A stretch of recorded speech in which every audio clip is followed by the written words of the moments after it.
Pretty good. Let's get them. Ready?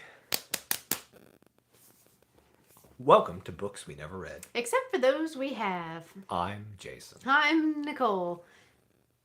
And today is the first episode of our reading of Verity by Colleen Hoover. Indeed. One of two. One of two. This is the first half, if you will. Episode 68, if you will. It's true. So, if this is your first time joining us, well, welcome to the book club. Gosh, we're doing this on a whole different day We're and time, all thrown and off. we just don't even know what we're doing anymore. Okay, so we hope that you participate with us in the chat, and we hope that you have read up to chapter 12 in the book Verity by Colleen Hoover, because spoilers abound. So if you have not read to chapter 12, stop at 12. We didn't read past. We didn't read chapter 12. We stopped at 12. If you have not read that far, back it up, get out of here, read, and then get caught up on the replay. We also reserve the right to talk about any book that we have read so far. So if you have not read every book we've read, you should stop now and go read all the books we've ever read. Get caught up. Comment in the little chat box below. Tell us what you think about it. Anyway, do you have a quick recommendation? What's one book they should go back and read? I'm getting a lot of Silent Patient vibes, but also more than anything, I'm getting some Retreat. Ah, Yeah. I mean, it is kind of There's a some blend between those similarities two. there. That was one of the reasons why I picked Verity, was yeah. because you like books about authors and stuff like that. Yeah. So anyways, so there's that. Just so you know, we are on YouTube Music as a podcast. So if you don't want to see the faces and you just want to hear the voices, that's available to you. We're also on Good Reads if you want to take the conversation off of YouTube. You can hit us up. We are a community on Goodreads at Books We Never Read. There's an invite link in the description box below. That's good for 30 days. So we hope that you join us there. What else?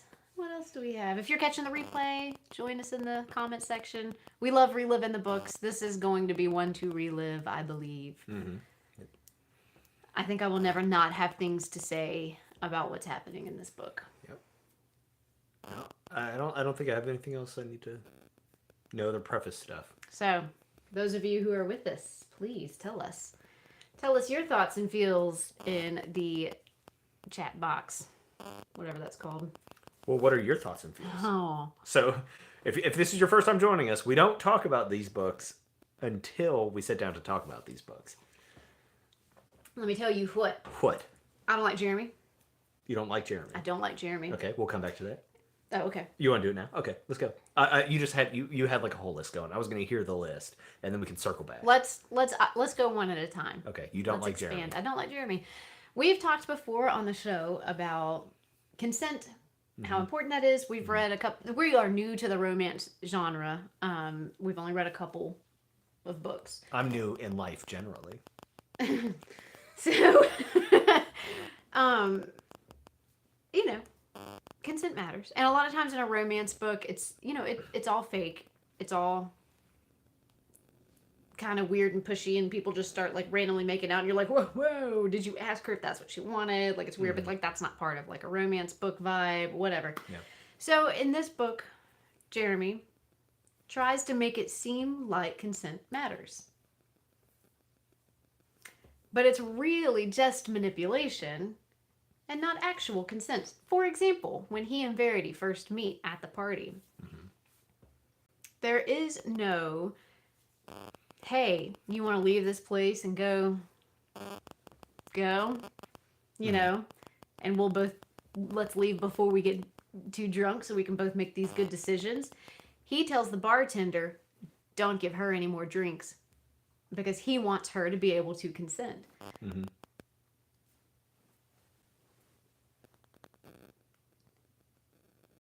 If that's the case, say, make sure you make some good beverage-related decisions tonight, because I'd like for us to have a conversation in a little while. You don't tell someone else to cut her off so that she could make the decision to leave with you. Yeah. All right, I'm on board.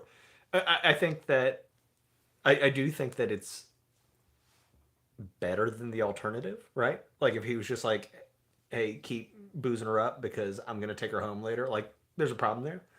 But this is just like a reverse psychology thing. Yeah. If he really cared about her consent, he would let her make the decision to stop drinking and let her make the decision to go home with him. Yeah, I think it's aggressive and weird. It I'm is. not disagreeing that point, right?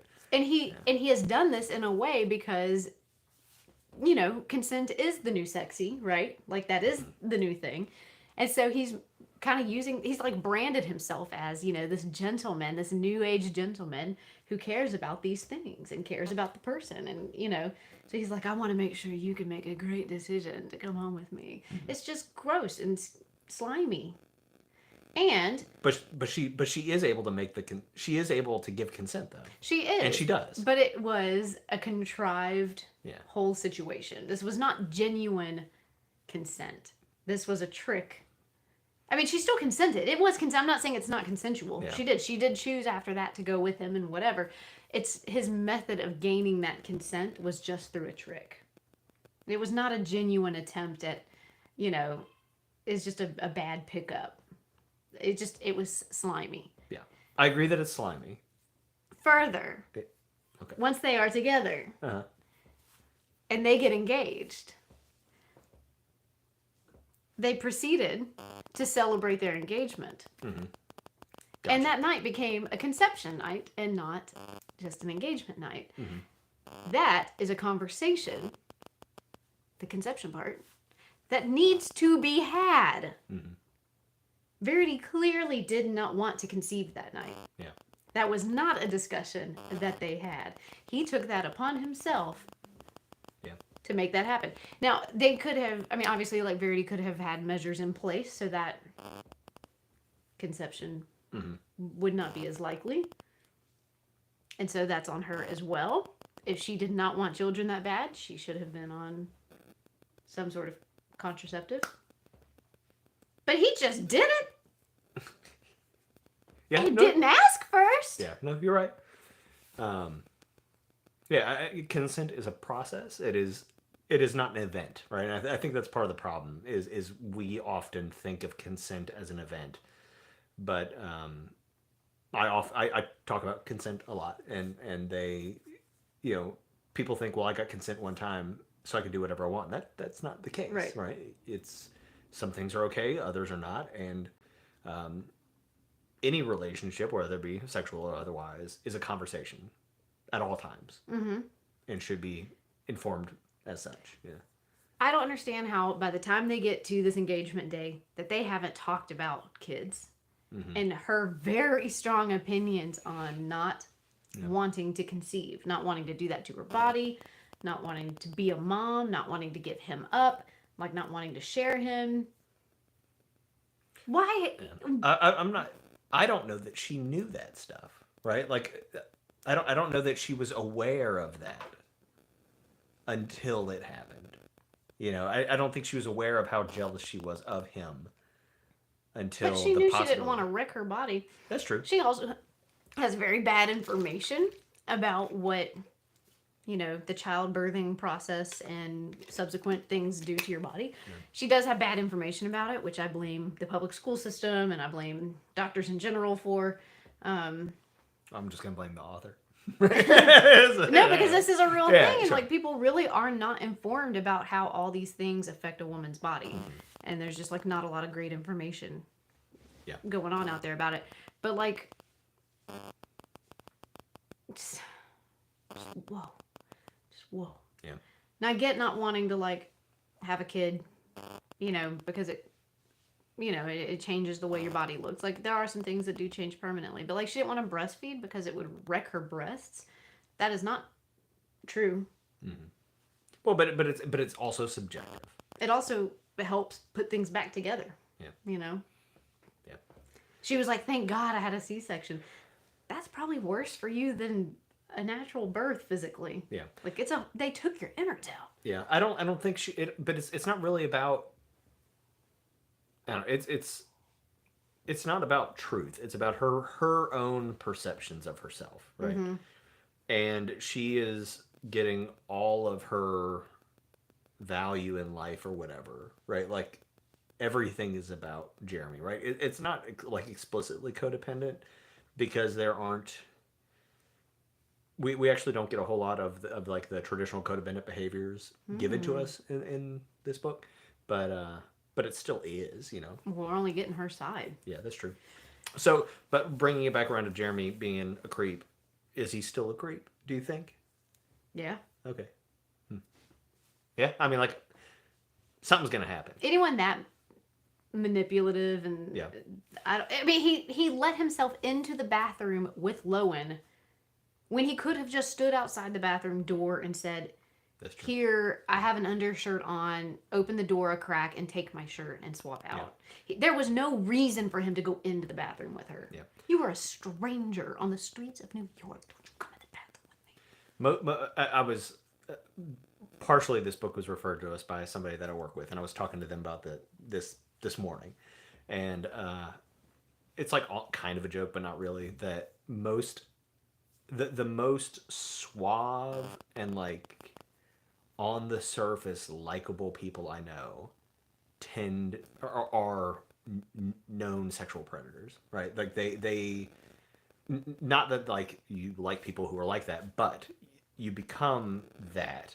You can become a predator when you have this skill set inherent in you that allows you to like open those doors, right? Like when you are not particularly well liked, you don't find yourself in situations where you can take advantage of people, right? Therefore, Right. And we see the same thing in cult leaders. We were talking about that last night. We were watching a show about a cult, and cult leaders almost always end up to be sexually interesting, right? Or outright manipulative in one way or the other. Every documentary that we've ever watched about a cult, the cult leader is having some form of like sex slavery going on.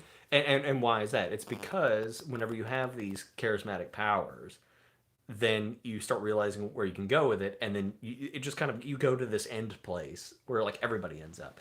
And so my point in saying all that is, if Jeremy ends up to be a creep still, I won't be shocked, because he is portrayed, you know, your consent point aside, to be very likable, you know. Verity clearly likes him. Lowen clearly likes him. He is portrayed to be like a good father and to be caring and all these sorts of things. All these people seem to think he's great, and it just would not shock me. So, that's my bit. Why is Verity so obsessed with Jeremy? That is not normal love. Why? What was Verity's life before she met Jeremy? Why was she at that party? She said she was looking for a wealthy man to hook up with. Yeah. Yeah. What was she trying to fund?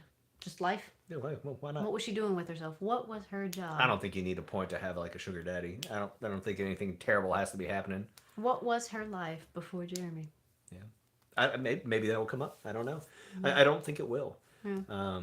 You know, she makes comments about her, and well, it has, so that's not fair. She makes comments about how she is a product of, or was it Lowen? Somebody's mother didn't care for them. It was Lowen. It was Lowen? Because she like sleepwalks and...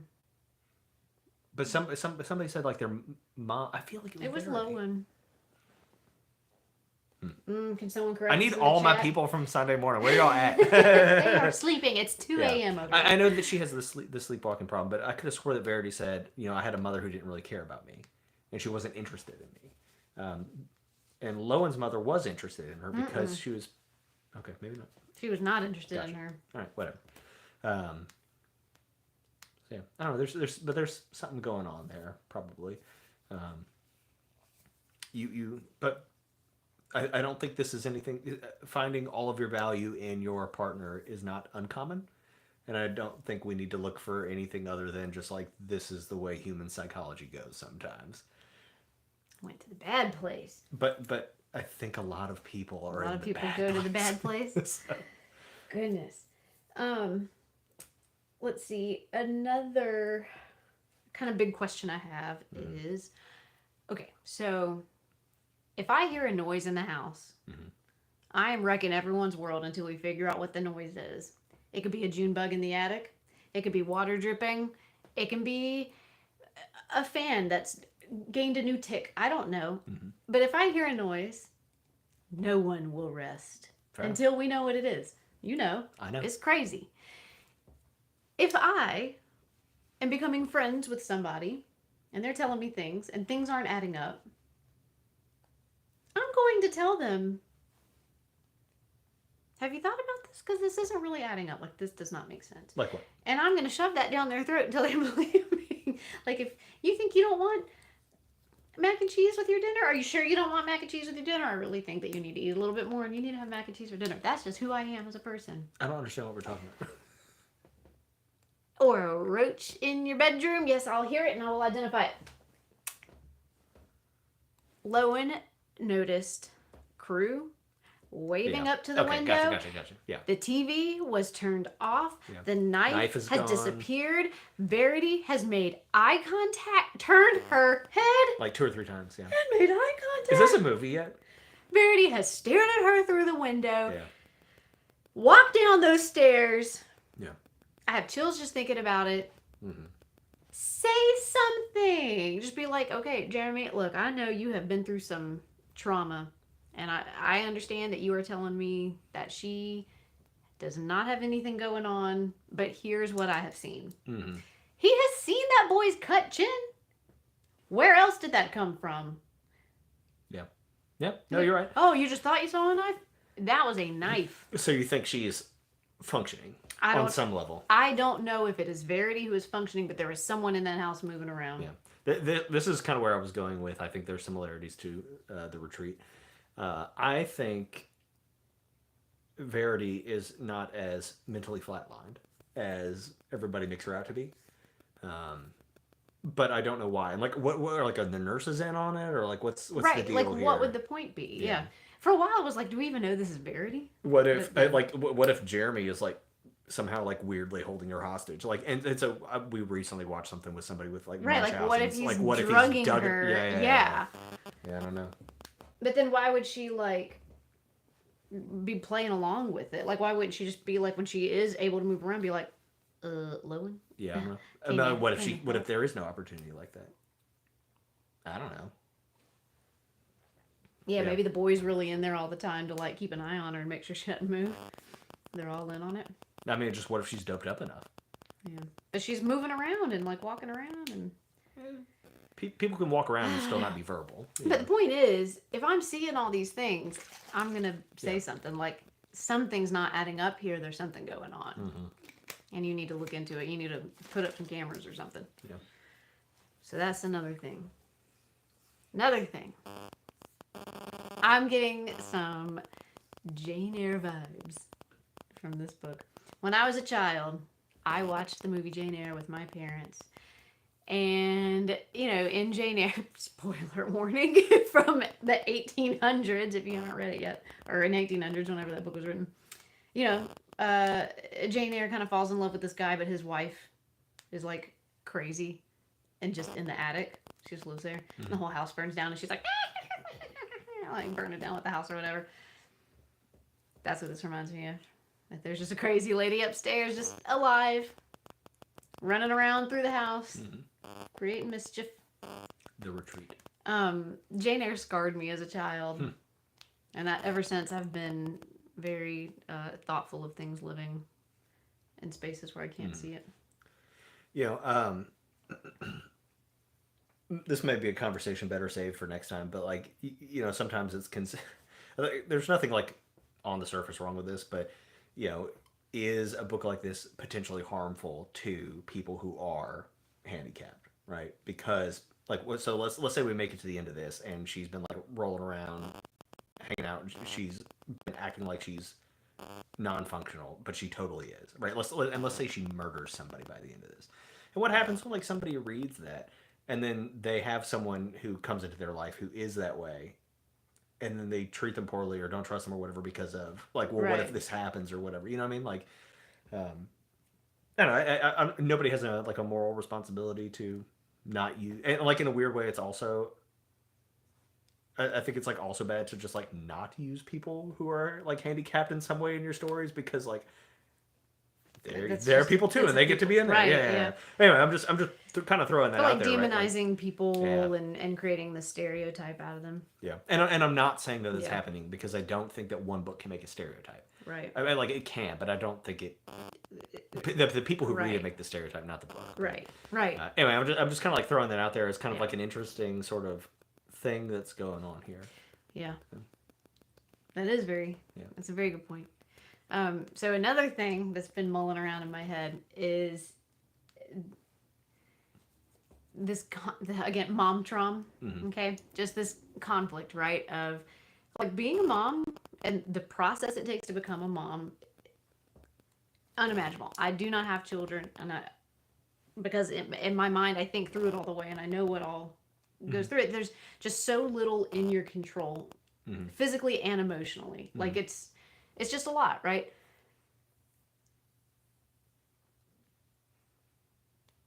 We're reading So Be It, the autobiography of Verity's life, and how she really feels about conceiving and having these kids. And when you read it, you can't help but be just absolutely disgusted with her abortion attempts. And that's not to say that abortion is right or wrong, but, you know, her method of doing it, not preferred, right? Sure. But reading about that, reading about the just blatant neglect of those babies. You know, she's like, oh, when Jeremy went back to work, that was the best time of my life. I let him cry all day. I couldn't hear him. And I just fed him right before he came home. So you're killing your children. You are starving them to death. So you're reading this, and it's so easy just to see how deplorable and how horrible. That's just the worst thing you could do. Yeah. But at the same time, millions of women go through this process having thought they wanted it, or not ever having wanted it, or actually having wanted it, and struggle in so many ways like this, and maybe have done some of these things sometimes, or for about 5 minutes, or, you know, I mean, and they're not allowed to talk about it because of this reaction that we have, where we're like, you endangered your child? Right. Now, that's still the right reaction.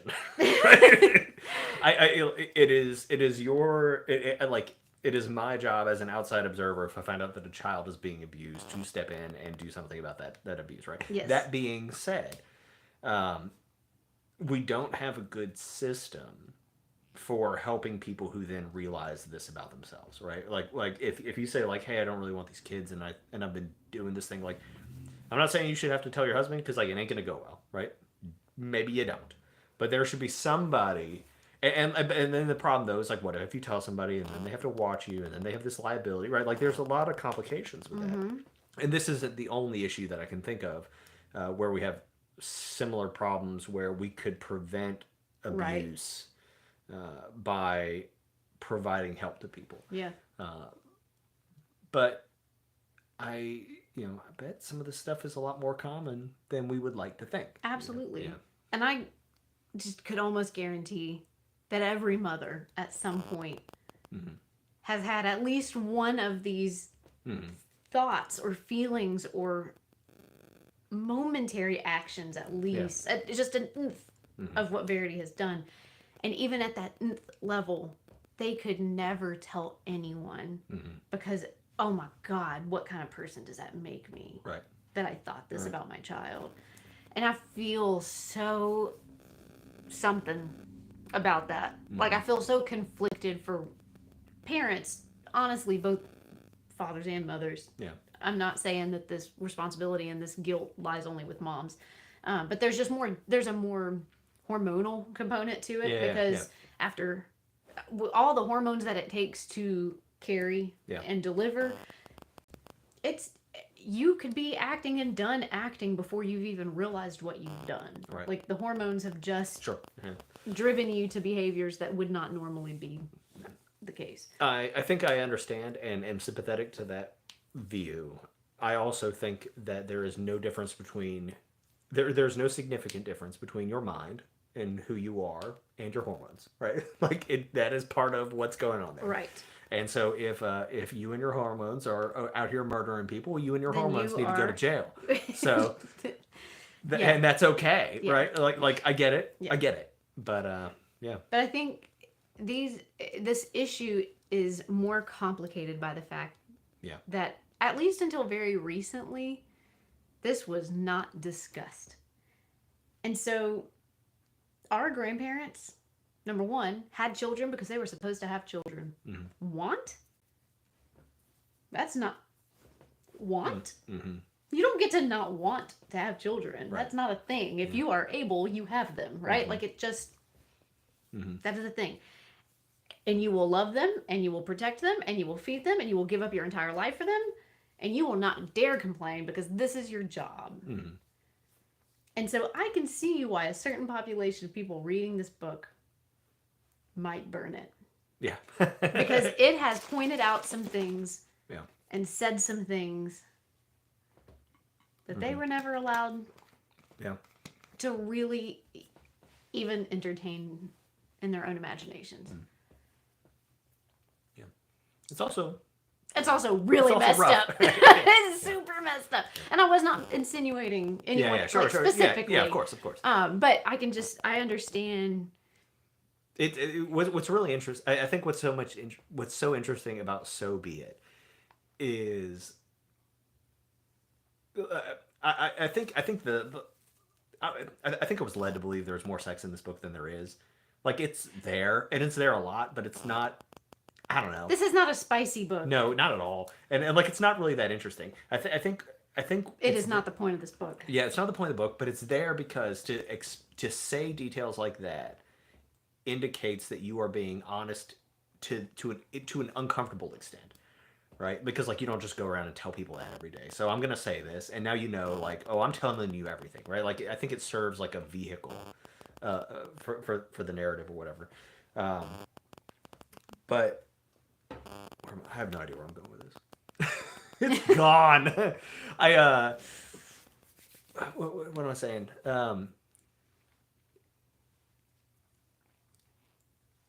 Okay, there we go. But I think that you know that not only is it saying uncomfortable things in terms of, like, sexuality or whatever, just to prove that it's saying uncomfortable things, but it is truly saying uncomfortable things for anyone, you know. And I don't think I was expecting that in this book. Yeah. Like, there are some. If you can get past the disgust that you will naturally feel, it is saying some uncomfortable things that are true for, like, the world generally. You know, like, this happens to people. What do we do about that? You know, and so now I'm thinking about it. You know, and while it is true that she has hormones and all these other things, Verity in some way may be a predator, right? Like, she may be predisposed to this somehow, you know.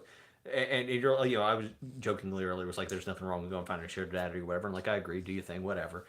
But, like, the fact that, you know, it is self-centered. It is, you know, I'm going to go use someone for my benefit, in a way that I don't think is, like, really terrible, but, like, there it is, you know.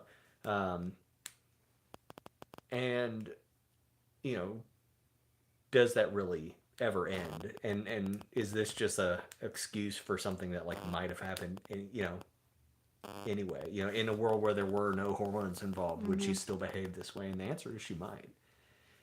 You know, I think we have two predatorial type personalities. Yeah. You know, there's kind of questions about the car accident, whether or not she did it on purpose, and what if it's because she can't live with herself? Like, she recognizes, like, I should probably take myself out. This ain't okay. So, was a kid in the car when that happened? Maybe Crew. I wonder if Crew was. I can't remember. Do we know? I don't know. Allison says thinking and acting are two different things. True. Yes. Quite. Yeah. So Verity's name means, I don't know. well, you could guess. Come on, Truth. Latin. There you go. Or something of that Related. variety, right? Jeremy means, you know this. I don't, actually. Exalted by God. Oh. Interesting. How appropriate that he should behave in such a angelic way. Yeah. Lowen, Yeah, I have no idea. I've never heard that name before. joyful. Interesting. Or to lower. Yeah. They kind of made a big deal about how Verity would write names and stuff on like napkins and diapers and random stuff like that. So I'm not surprised that like the names in the end might mean something. Might mean something. Yeah, so that's actually so you know Verity's name means truth, and here we are. She is telling us this dark truth. Mm-hmm. Yeah. Cool.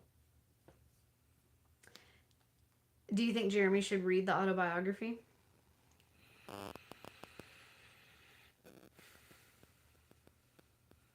If you give Jeremy the autobiography, you also must move Verity from the house. You can't leave her there. Yeah. Like, sorry. I don't know. Got unplugged. I don't know. You can't do that. That's crazy. Do... I don't know that it matters. I really don't know that it matters for him to read it. And we've watched some things and like read things that have changed my mind a little bit on like other people learning the truth about things. Like someone pointed out once, which I cannot handle a guilty conscience. I will always come forth with the truth. So this doesn't apply to me, but like when people admit to like affairs or something, it's because they're apologizing because they want to make themselves feel better. And so really them apologizing to the person that they cheated on is really just destroying that person's life, not helping them in any way. Yeah. Why am I bringing this up? I lost. Gosh, it's hard to concentrate tough time at of day. 7 p.m. I had a We're reason. talking like you were saying your mind has changed on. Like so my mind. I don't know. I don't know how I feel about that. Yeah. Right. So, would would it be any benefit to Jeremy to learn this information or learn how his wife felt about these things, and what's the possible damage that could come from it? Yeah. Crew could read it. Yeah. And how horrible to read these Yeah. things about your parents. Okay, question. Can I come back to that? Okay. Oh, yeah. No, go. Because my question is totally unrelated. Okay. Go. So in AA, in Alcoholics Anonymous, they have this principle where one of the steps is that you're supposed to make amends, and you're supposed to go and apologize to everyone you've ever wronged, unless it would worsen their situation. So if you like drunkenly hooked up with your neighbor's wife 10 years ago, and they have a successful marriage now with kids and stuff like that, you don't go tell him. Don't go stepping in Because there. that's going to make things worse, right? And, so what would the advantage, let's say he was really tore up about Verity's condition and really moping around and everything. And you could say, well, telling him could make him get over it. He's gonna. And so I don't think he's gonna get over it. I don't think that's a sufficient reason. It's a good point that if you tell Crew, that could like absolutely wreck his life. So like definitely in that case, you would not. But I don't see any good reason. Yeah, if she miraculously wakes up one day, hey man, I found some. Right? Like, I got something to tell you. Should Lowen destroy the manuscript? I have no. Like, does she have a responsibility to make sure no one can ever read it? No, she does not have a responsibility to do that. But if she leaves it in the office, it is possible that Crew reads it. Yep. I don't feel very strongly about this one. Let fate take care of itself in that capacity. I don't think you have a responsibility to keep information from. Could you imagine? This is like a relatively simple example of that, but could you imagine the burden you have if you start to say that? What if this manuscript is available online, not widely, but somewhat? Is it your responsibility then to make sure he can never see it? That's a lot. Well, but it's not online. I know, but like I'm saying I don't. She has the power. Yeah. To remove this transcript or manuscript as she knows. As far as she knows, this is the only version of it. And if she burns it, that is it. No one will ever read it again. I say she puts a sticky note on the top that says, Crew, if you read this, it will change your life forever, potentially for the worst. Do what you will. Can't not read it once you read that. If you put a sticky note like that on something, I'm going in. It might be like a book of demon summoning or something. You said don't push the button. And now I gotta push the button. Well, I don't really have this same proclivity. I don't think I'd be like, all right, I don't need to know, man. I don't. I'm not curious enough in that I don't way. know. I'd have to put some. I'm just not sure that you have a moral responsibility to prevent someone from learning truth. That's complicated. I'm on board with helping somebody not. I'm not sure that you have a responsibility. I don't know. I mean, I'm not saying I would burn it. Just saying I got a lot of thoughts about it. I'm not saying I wouldn't burn it. Look, I mean, realistically, if this gets out, it's going to hurt your book sales. Right, because no one's going to support Maybe we Verity burn it for anymore. that reason. I don't know. I like that. Okay, shoot. Oh, okay. So Crew has not mentioned his deceased siblings. But he has now. But he has now when she busts that little box out. Mm-hmm. What's up with that? Yeah. Well, so it's not when... Oh, yeah, he says it has pictures of my dead sisters. Yeah. That's interesting. I'm not sure what to think about that. And... We also have no evidence that that's true, other than Jeremy's word. What? That Crew has never mentioned his sisters. And St. Jeremy pulled Crew out of counseling. Mm-hmm. Yeah. I mean, there could definitely be something sketchy going on there. You then did make a big deal about how Jeremy was not nearby when either of the girls died, which, like, all the other books I've read make me wonder, like, how you know that? Like, for real, how do you know that? And one died from an allergy and the other drowned. Why is he ripping up that dock?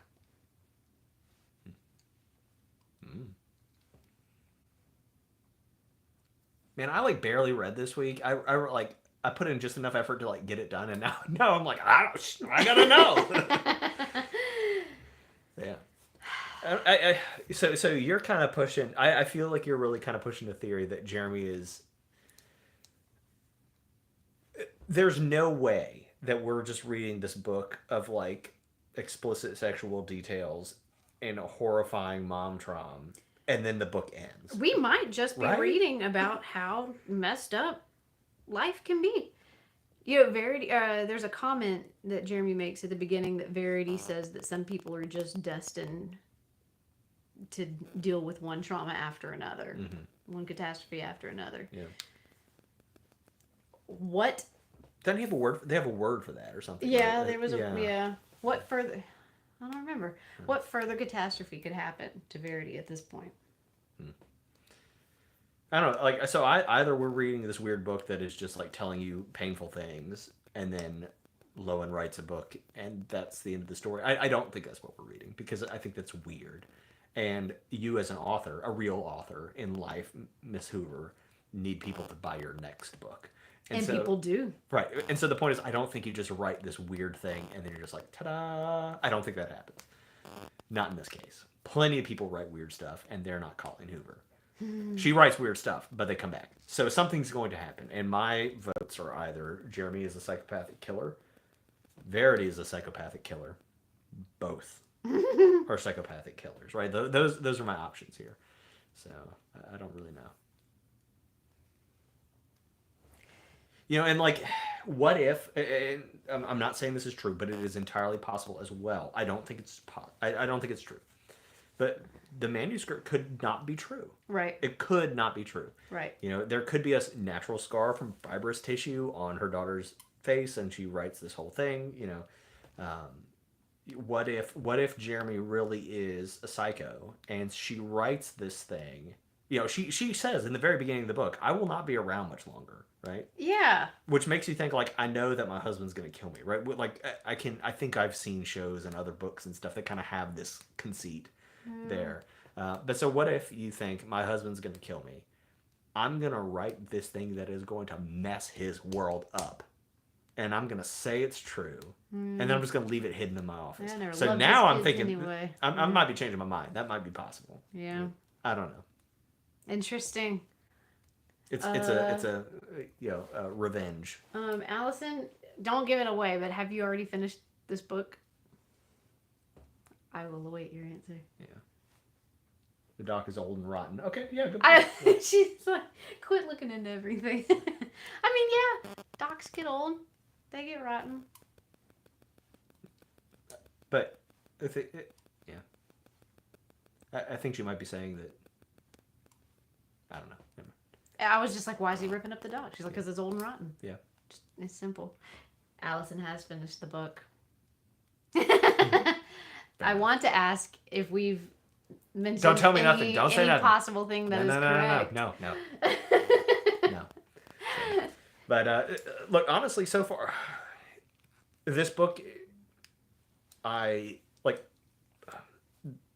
Despite the fact that there are things that are horrifying in here, um, like personal disclosure wise, that's like a fairly normal thing for me to have to deal with, and so I personally am a little more desensitized to this sort of thing, especially and like even with like the sexual descriptions, it reads very factually, which is like a police report, and so I don't. This stuff is not hard for me. I so far find the book a little dry. Like it's fine. You know, like if it's a thriller, I'm ready for the thrill part. But the things that are shocking are most definitely shocking. I just recognize that I'm a bit more numb to it. What has stood out to me for the book is, number one, I need to know who's turning off the TV, whose little footsteps are coming down the stairs, where'd the knife go. Like, you know, I'm interested in the mystery that's building here, that there's something that is not as it seems. I am interested. And then I am also taking away this bigger message of, in society, we need a better method for women's health, reproductive rights. This is a silly story, and this was a silly example, but it is indicative of a broader issue that I think we have in. It's telling a dark truth. Yeah. Yeah. And I think that that's important for people to reflect on, and these are important thoughts for people to mull around. That like people are really struggling sometimes, and have some really hard realities to deal with that from the outside don't seem to other people like those should be very difficult. Yeah. And the real consequence here is there are 2 children who are no longer alive, and who knows what kinds of childhoods they really had, because the person who had them shouldn't have had them. Yeah. Essentially. And it's a failing of many systems, not just America. It's a failing of Verity as a person. You know, if you don't want kids, you need to make sure that you're not having kids. That's your responsibility, you know. But anyways, it's just a lot. There's lots of things like that to think about. And that's why I really love reading. Yeah. Because these are things that I get to choose to not think about every day. Yeah. These are hard things to think about. And it's good for your brain. Yeah. To think of these things, even bad, sad things. Gosh, when I was in 9th grade, I was in the speech class. And I don't know why my teacher told me this. And she was an old lady. She was like about to retire. She was old. But she said that she had walked into the bathroom when she was in high school and found a classmate who had tried to do what Verity did, and it killed her. And that just like, first of all, I was the naivest little 9th grader you could ever know. And that just like shook my whole world, that someone my age has to think about these things and has to take these matters into their own hands, and they can't get help for that. And like, so anyways, when I read that part in Verity, I was just like, like, no! Like, I really freaked out when I read that. It's terrible. Well, I feel like in our last book, we talked about a lot about just like having compassion for other people and beings and things like that. And that comes back around here, you know. It's, you know, when somebody is doing something that is horrifying, can you have compassion for them? And that's when it matters the most, because it's easy to have compassion for like the nice lady next door who doesn't normally do anything wrong, and then she gets mad at you one day and you're like, that's cool, you're normally great. That's easy. It doesn't count. Yeah. You know, what counts is can you help somebody like Verity or like potentially Jeremy or whoever, you know. through those things because they're going to be around, you know. You know, we in prison we think about this a lot because it's easy to treat somebody terribly there because they are guilty of something, right? Like they are already like the worst. Like you've done the thing or whatever. But the truth is, they are coming back to your city and your neighborhood, and they are they might be members of your family someday, and all these different things. And there's plenty of good reasons to treat somebody with compassion and to try to help them that are selfish. You know, because you want your world to be a better place, and there is nothing wrong with that. Yeah, I got no problem. Yeah. And I do think just about the book in general, Verity's really being pushed as the bad guy, right? Like, which is why I think Jeremy might be. It's too easy. Because she does say these terrible truths. And then also because all of her novels are written from the villain's point of view, and even Lowen is like, maybe that's because Verity is a villain. Yeah. You know. Can we swing back around to Lowen for a second? So why do we have this thing about her sleepwalking and blood on her hands and what'd she do? So number one, I'm not sure we'll ever find out because she doesn't know. But like, what if there is no footsteps at night? Yeah, what if it's just her? Yeah. I don't know. There might be something there. It's a weird detail to include. It could be an easy red herring, you know. But there's something there. She could have cut the boy's chin. She could have done all of that. I don't know. I mean, as far as we know, where was she when she heard him scream? Downstairs maybe, or in a room nearby, or she might have fallen asleep and we just didn't see that because she didn't know, and we're getting the story from her point of view. Who's our narrator? You always got to question the narrator. What if we find out that like she was neglecting her mother? It could happen. Like I think there are supposed to be parallels between Lowen the two and Verity. And that Lowen just doesn't, she is not saying these things out loud. I mean, she was relieved when her mom died. Like, she mentioned that, you know. Yeah. I'm honestly kind of impressed we've talked for almost an hour about it. Yeah. It was a really short reading. It was. It took me all week to read it, though. And I really thought I was plugging away at it. This is a slow burn. Yeah, it's slow. Slow book. I mean, Audible is telling me I only have 2 hours of the book left. And I'm like, are you sure that's halfway? Because I feel like I've read for about 18. Yeah. I don't know. It was fast. Yeah. A lot of the paragraphs just like repeat themselves. Like you can skip. You can skip real easy in this book. I'm a captive audience with Audible. I'm just rowing. I can't stop it. I can't scooch it. It's just going. Anyway, well, thank you guys for joining us. Yeah, I hope everybody's enjoying the book. This is a tough one. I get it. To enjoy. That's literally why we chose it. But I'm glad everybody's sticking with it. I'm looking forward to resolving it, figuring out what's going on. Yeah, I'm interested in seeing at the end if I think it was worth it or not. You know, like oh yeah, for sure. There better be some crazy stuff. Well, and I feel like this has been so hyped up. I mean, everyone who has mentioned this book is just like, whoa. So, like, what if we're going into it thinking, whoa, and we're, like, thinking it's going to be more whoa than what it really is, and we're like, oh, instead of whoa by the end. Yeah, maybe. I don't know. I haven't really had a whole lot of people tell me that. You know, the people have told me, like, get ready for something psychopathic. But, like, we might have hit that point already. I recognize that the stuff we have read is very extreme for most people, as it should be. So. Yeah. So we'll see. Sorry for those of you that we've messed up by having to switch our time.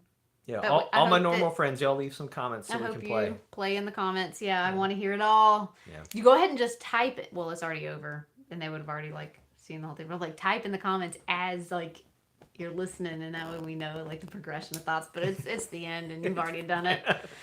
All right. Well, thank y'all very much. Y'all have a great evening. We're gonna be back next Monday at 7:00 again, doing it this way, until hopefully we get back on our normal schedule. Yeah. So, we just got to keep it going. Yep. Happy reading. Adios. Bye.